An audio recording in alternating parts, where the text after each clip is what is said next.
Okay, well, thank you everybody for joining us today. Just so that you're aware, we are recording this session, which will be available on our website after this session, and hopefully, just to make you aware, there is a chat function, so you can put any questions in the chat as they come into your head throughout the webinar. We will try and answer them at the end. If we don't have time, we will send the question and answer sheet over with the PowerPoint and next steps to this webinar. So thank you. Connor, please could you go over to the next slide? So thank you so much for joining us today. It's the 14th annual Earth Day and our first ever lunch and learn session. So I'm Janice Spencer, Business Growth Manager here at AIM, and today we are excited to discuss the following. We have experts from the Sustainability Academy who I will be introducing very shortly, and we will be having a panel discussion with them. We will be discussing the Sustainability Development Goals and why they are vital for us and our future. We will be looking at a complete solution of how you can introduce them into your centres for all staff, for the Board of Governors and for learners to make the education greener and more informed for our future. So now Connor, can we move on to our experts, please?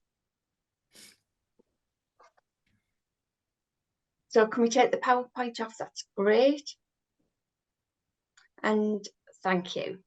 Thanks very much. So today I'm really thrilled and excited to introduce you to Zara and to Gary.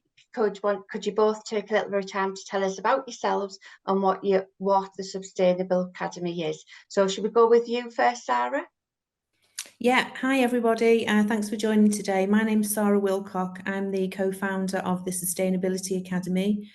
We set up in 2020 to support businesses and education to lead more sustainable lives, embed sustainability into their practices. My background is 30 years in education, both commercial and supporting government agendas. And over to you, Gary. Hi everyone, my name is Gary Carney. I'm co-founder of the Sustainability Academy. My background is in working in sustainability for a private company and in international human rights. So I've seen firsthand the need to educate as many people as possible and engage everyone on sustainability if we're going to achieve a more sustainable future. Thank you. So for our panel today, I'm going to ask a number of questions. So I'm going to go over to you, Zara, first. So when were the sustainability goals, SDGs, first introduced and why? The Sustainable Development Goals were first introduced in 2015 by the United Nations General Assembly. They follow on from the Millennium Development Goals, which were created in 2010.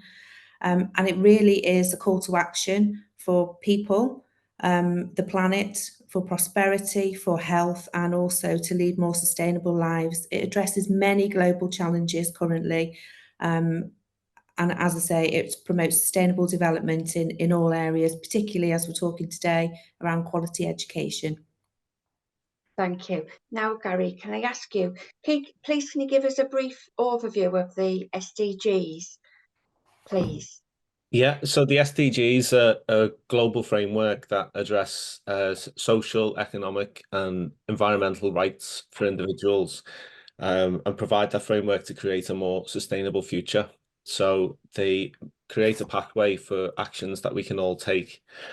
And they were, as Sarah said, they were introduced in 2015, where 193 member states signed up to introduce them.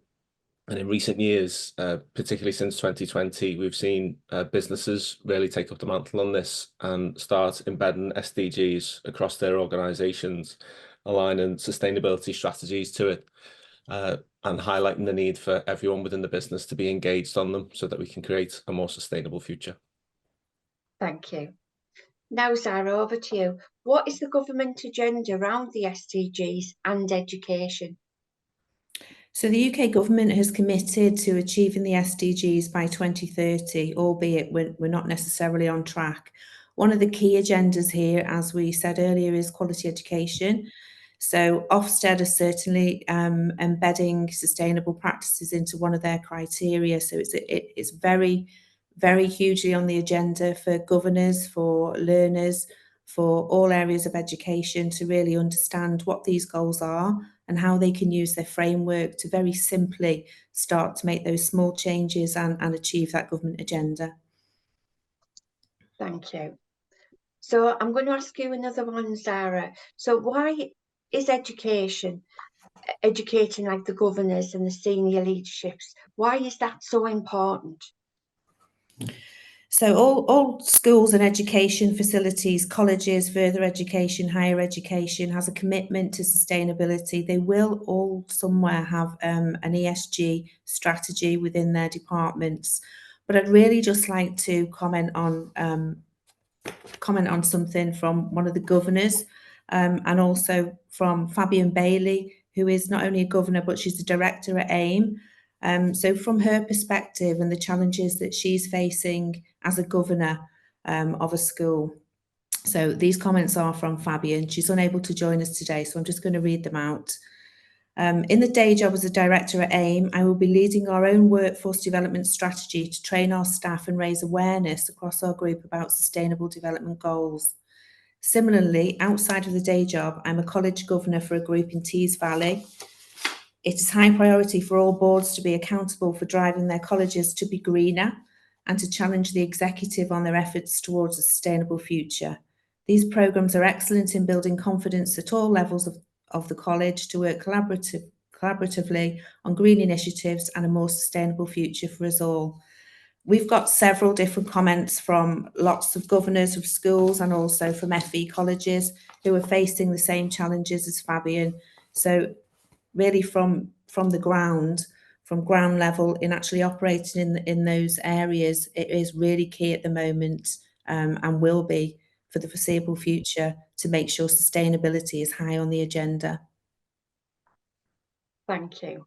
So a slightly different question, but similar over to Gary. What role does education play in fostering awareness and action among younger generations to achieve the SDG goals? Education and engagement is vital if we're going to achieve the SDGs. We've talked about how businesses are embedding them across their organisations, but in a recent survey in the UK, only 47% of people had heard about the SDGs. So unless people understand what they are and what they need to do, then the chances of us implementing them are going to be extremely remote. We've also seen from businesses that we've worked with the importance that they're placing on new recruits entering the business and engaging with sustainability. So they're looking for younger people entering the workforce with a knowledge of sustainability and an ability to play a part in achieving those strategies. So to embed education around sustainability at a younger age is going to put sustainable decision making at the heart of young people, where the decisions will just come naturally, and sustainability can be embedded in their daily lives as well as their professional lives. Thank you, Gary. Now I'll go over to you, Zara. How do we ensure that education about the SDGs is accessible and inclusive for all learners from diverse backgrounds and a range of different abilities? Yeah, it's a really good question, and we've been working with the Department for Education around this this very question. So we're looking at all age groups here, but we're also looking at different abilities and making sure that we can also accommodate those learners that may be further away from the work market, particularly in FE. So we've developed 3 different packages for this. One is a foundational level package, which really does break down the goals. It demonstrates to people how they can very, very easily make those small changes in a language that they can understand. We have a level 1, which we've used for employability packages. So we use that with local authorities, with colleges, to help support people to understand some of the elements they'll need to know to enter the workforce, but also, again, how they can lead more sustainable lives. And a level 2 package that really does embed and align with apprenticeships, and it's exactly where we've been embedding those programmes. Again, doesn't really matter what the subject matter is. It's around embedded sustainability so that it becomes part of the DNA of any learner or any teacher in FE. Great, and that's a good question to come on to. So I'm going to ask you both this question, but I'll start with you, Gary.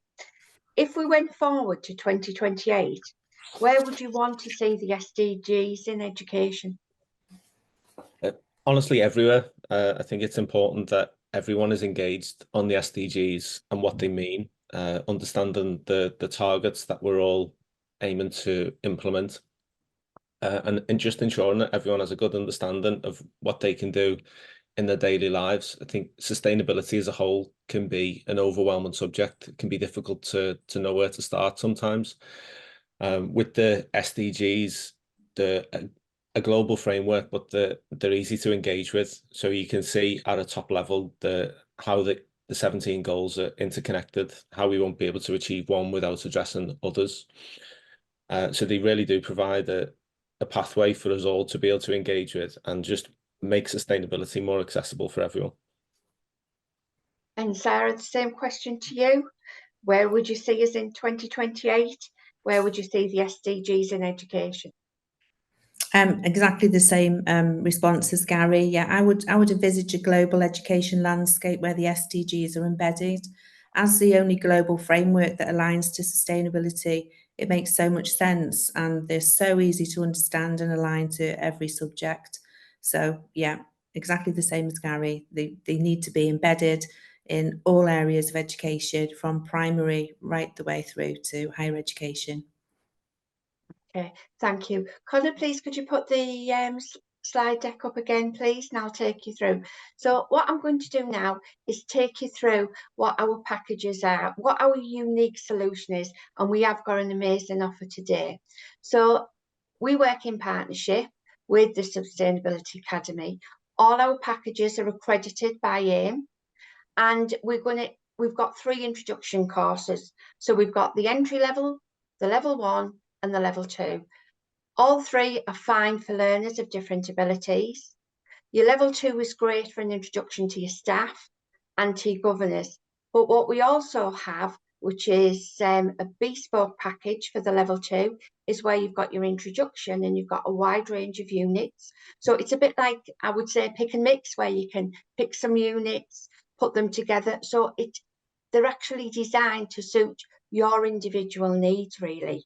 So it's really sort of telling us what you want, and we can actually put that package together, and we're more than happy to discuss it on a one-to-one basis with yourselves. So what are these short courses? These are all auto-marked and achieved online. The end result is a short multiple choice exam.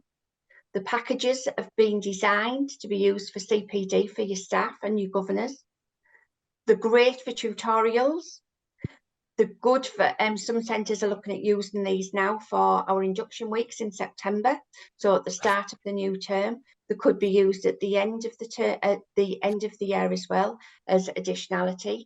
These courses could be funding using your enrichment funding, adult and community learning funding, flexible learning in your devolved areas, project funding such as your LSIPs, and we are happy to support any applications to the LSIPs funds that you have. Also, if it's for staff and governors, your CPD funds can also be applied to these courses, so that gives you quite a lot of option. Now, what I am going to tell you is really unique, and it's actually amazing. What we are going to offer is the first 20 centres who sign up for this offer will be given 3 free level 2 introduction programmes.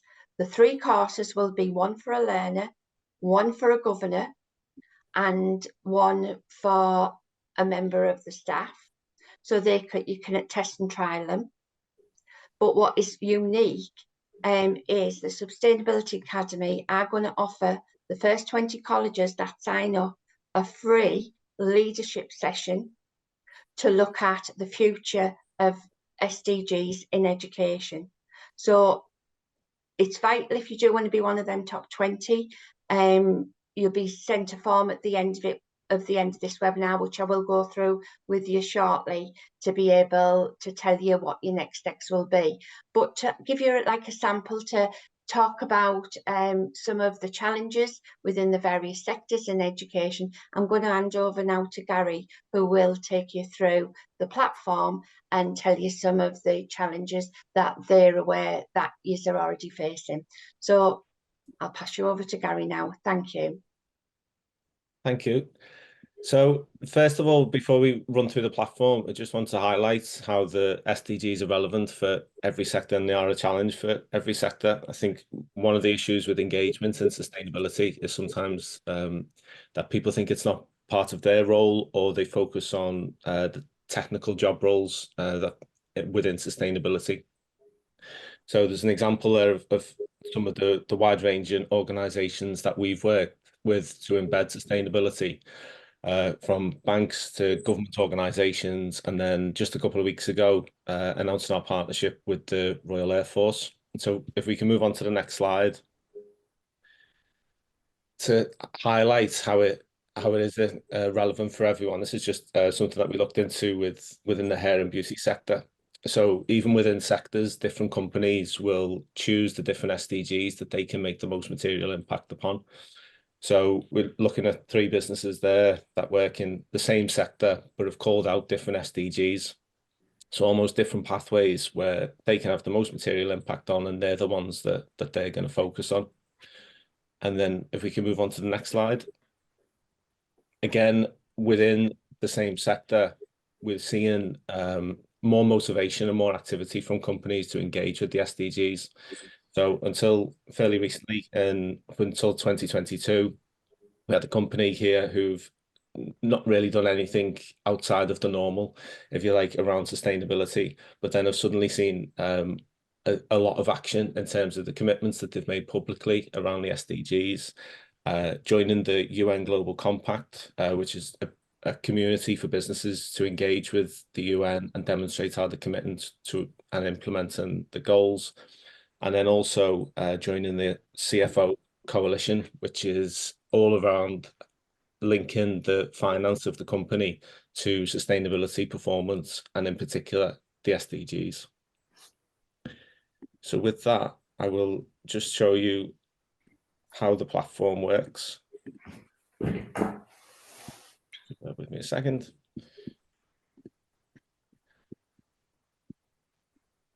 So this is our platform. So in this case, it's been branded up as AIM Qualifications and Assessments, but it could be branded up for your own college or your own needs, whatever they were. So as you log in, there's a dashboard which gives a highlights of activity that's taken place, how many learners are on, etc. And then if we just move down the left-hand side, the settings, that's just a place to change the theme and the background of the platform itself. And in terms of running it, so as an admin, if you wanted to add someone else to support with the administrative work of managing the system, it's very straightforward. It's a first name, a last name, and an email, and then that person completes the registration process themselves. Similarly, in terms of uploading learners to the system, it's either add them individually as a first name, last name, and email, and they will go through their own registration process. Or if there's a large number of learners, then it can be uploaded via a CSV file. And then on the e-learning section, this is just what pathways have been assigned. So on this platform, this has just been assigned a demo pathway, which is just the introductory course, and it explains about what that course entails. Within the platform itself, we're also able to capture feedback and benchmark people's knowledge before taking the programs themselves. And then if there's any specific information that you wanted to collect from learners, we can add those questions in, which they can then answer when they've completed the courses. And then to give you an idea of the learner view, it's basically a trimmed down version from an admin perspective. So a learner would log in and they would see what learning has been assigned to them, which in this case is just the introduction module, and they click on there and then be able to start the course. And then as Janice mentioned before, It's all assessed online at the end of the course. I'll hand back over to Janice. Thank you. Connor, can you put the next slide up, please? So I'm going to take you through our next steps. So after this webinar, you will receive a feedback form where you can share your opinions, register your interest.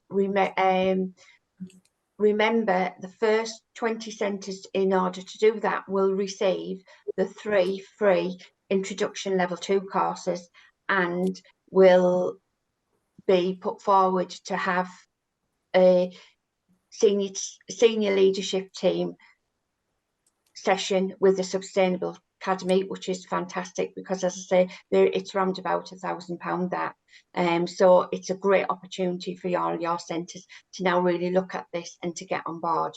But we've still got a little bit of time, so we are going to go over to questions and answers. So one of the questions I know I've been asked, do you want to take the slide deck off, Connor, please?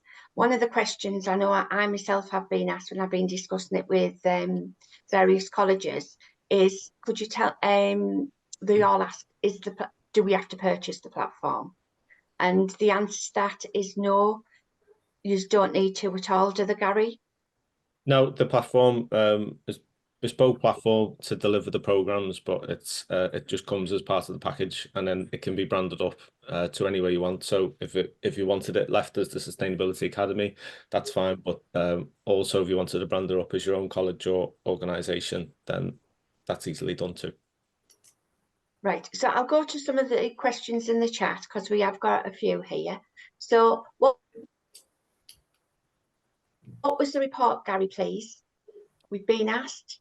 So I think, does that refer to the 47% of people not being aware of the SDGs? So that was from a YouGov study, but happy to share the details of that after this session. Okay, that's great. Thank you. And why from primary? Why from primary schools? All right, okay. We feel that, and so do the Department for Education, that sustainability should be embedded through every level so that it becomes part of the DNA of a learner's journey. So we do actually currently work with primary schools. We do have a climate education package for schools. So we make it very engaging. And one of the key issues that we feel happens in primary schools, and the Department for Education are looking at targeting as well, is climate anxiety. And it's much more prevalent in younger students. So it's key that we can overcome some of these anxieties and present them with the opportunity to help make a difference, but also let them know that, it is a positive message. This is not all about gloom and doom. So one of the other questions which links on really from that is, what about the early years? As in primary, the early years? Early years will be nursery or lower ages. Yeah. We have actually been contacted by some nurseries. So one of the things that we're looking at doing in the future and working with other organisations to do is create some books that really align to the Sustainable Development Goals. So we have characters already that we've created. We've not launched any of these programmes yet, but for early years, we've definitely got a plan for them. But we started off this journey as a level 2 commercial journey for businesses, because my background was looking at ESG in businesses. How do we disseminate that through the businesses? And most businesses don't. We then moved into further education, higher education. We're currently working in primary schools and secondary schools, so early years is the next step. Okay, that's great. So another question is, what response have you had or commitment from the Department for Education? So we've been for several meetings with the Department for Education to look at how the framework of the SDGs can be embedded into the curriculum, and we're still currently working with them. We know it's been a lot slower than we would like. To be honest, I think there's been about 5 or 6 different Secretary of States for Education since we started working with them. However, we are there, we are working with them, and we are currently doing a couple of pilots for them. Thank you. So what type of activities or practices do you suggest to do to embed into daily practice? I think that would depend as well on your different age ranges, wouldn't it? It depends on the different age ranges, but I think what the message around what we're trying to do is trying to demonstrate that small individual steps can make a huge collective impact. So sustainability as a topic can be overwhelming to people who aren't necessarily engaged with it on a daily basis, and people can really see the extremes of being exposed to issues that might be covered on the news, such as icebergs melting, wildfires across the world, and then the only impact that they see is, well, why is my straw now a paper straw, and don't really link up the 2 issues. So I think for us, it's about highlighting all these individual steps that you can take in your daily life, but with the message of it can make a difference if enough people are doing it. If we're all working towards the same goal, then we can make a huge collective impact. So one of the questions, it's like a follow-on really from the last one, is what types of activities and practice do you suggest to embed into daily practice for 16 to 19 learners? So that's quite specific. I think it's the same thing. It's the same thing for 16 to 19-year-olds as it is for adults in the workplace who've not been exposed to sustainability before. It's really joining up the dots on what those practices mean. So what does recycling, what impact does that have? Why is there a paper straw in your cup? Why should I look at clothing that has been ethically sourced, and really understanding what that means so that people can then make informed decisions. Janice, can I just add to that as well? I think it's really key for the 16 to 19 sector, because we promote sustainability as green skills, and really, what does that mean to people? When we look at the Sustainable Development Goals, we look at, as Gary said then, why we're doing it. We can train green skills, we can deliver green skills, we can train how to retrofit a building, but do we know why we're doing it? And that's a lot of the work that we're doing currently with the built environment, particularly, is looking at people's health and well-being, no poverty, all of the different elements that make up that end goal. And we can't get there unless we really holistically deliver these different elements to that green agenda. Right, we've got another 2 questions. One of them I'll answer now. It says, how many GLH is involved and what is the cost, please? Anybody who's interested, we can contact afterwards around cost once we know what really you're looking at. But we've tried to do everything as affordable as and impacting really on the sustainable goals as possible, so we can get back to that. We will get back to you on that. And can you see last question, can you see sustainability being added to criteria in other accredited qualifications? Do you want me to take that one as well? I mean, personally, I think that would be an amazing step forward if it was. I think our ambition is embedding sustainability so that it's a natural part of everyone's everyday life. It's a responsibility for us all, and it's applicable to every job role. So with that in mind, it should be applicable to every qualification in every sector that we all need to consider. Okay, that's great. Well, can I just say thank you ever so much for your expertise, Gary and Sarah. It's been lovely having you here today. Can I thank everybody for joining us? It's been a great session and really insightful for what's going to happen in the future. So I hope you're all now raring to go and introducing the SDGs to your centre. You will get the form sent out later today or early tomorrow morning. So all have a lovely afternoon, and thank you for joining. Thank you.